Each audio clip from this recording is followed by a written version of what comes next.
Hey guys, a lot of people who grew up in the 80s and 90s were as obsessed as I was with the Ninja Turtles. And most of my friends watched the TV show, played with the action figures, watched the movies, and played the video games.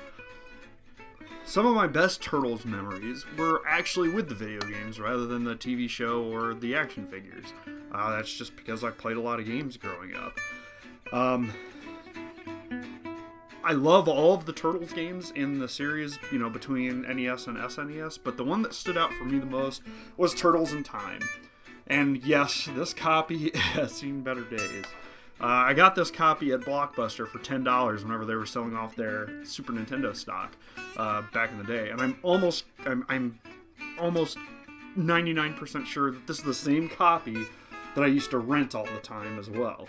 So, you know, whenever I saw it as a teenager for sale, I had to pick it up. Hey, this game rocks. Let's take a look at it. Turtles in Time wasn't just the best Ninja Turtles game of the era, it may be the best licensed game of the era too. Almost all of your favorite characters from the cartoon and the toys are represented well. They look and act like their counterparts. Bebop and Rocksteady talk like they do in the cartoon. The Rat King rides the foot jet ski that I had as a toy as a kid. Shredder during his first fight looks so much like the actual cartoon Shredder, and it's just freaking awesome. I can't think of another game based on a cartoon that just did it this well. You can change the color of the turtles between animation and comic.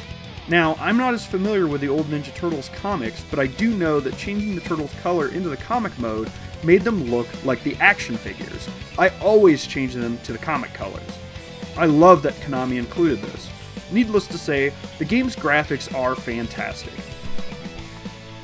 Konami did a great job with the music. They put their own spin on a lot of the musical themes from the TV show, and to me, the Konami versions are way more memorable than the originals. All the music fits together and feels like a cohesive score. The tunes that play in each stage fit incredibly well. My favorites are probably Alley Cat Blues and Sewer Surfin'.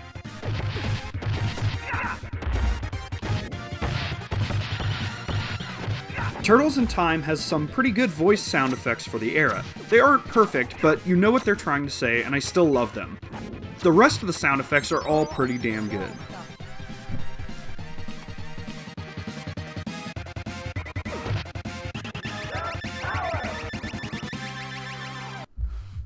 Beat-em-ups can sometimes get a little stale after playing them for a while. Even the original Turtles arcade game, or Turtles 2 for the NES, gets a bit tedious to play after a long period of time. Sorry, unpopular opinion, I'm sure. Turtles in Time has dynamic enough gameplay that it doesn't get boring.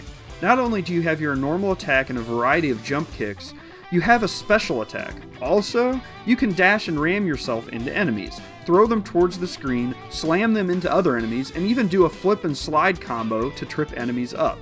With a ton of different ways to dispose of the foot, the action never stops.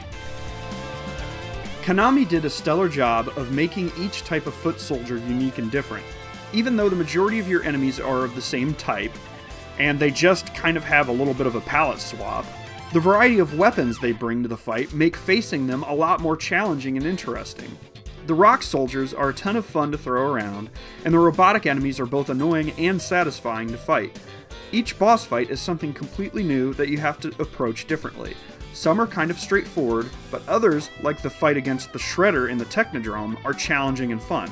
You also gotta love the bonus levels. Bottom line is that this is a beat-em-up that just doesn't ever get old. On top of the main game, there are also a few other features. There is a time trial mode where you get to beat up bad guys as quickly as you can. Times aren't saved after you turn off the game, so you really don't get much out of this, except for a little bit of fun. There is a versus mode where you can spar with a friend. It's okay, but nothing too special.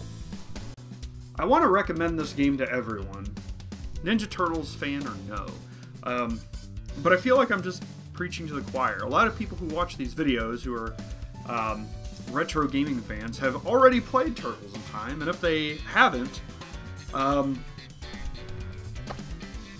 wonder what they're doing with themselves, because it's one of the best games on the Super Nintendo, and it's probably by far the best beat 'em up on the system. But I heard the HD updated version that was released a couple years ago sucked, so don't play that one.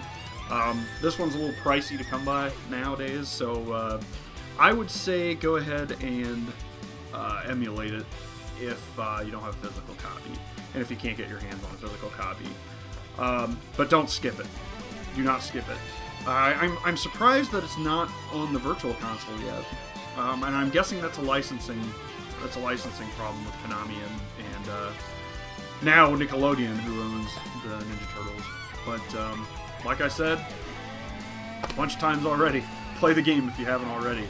And if you have played it and it's been a couple years, play it again. You will not be disappointed. Later.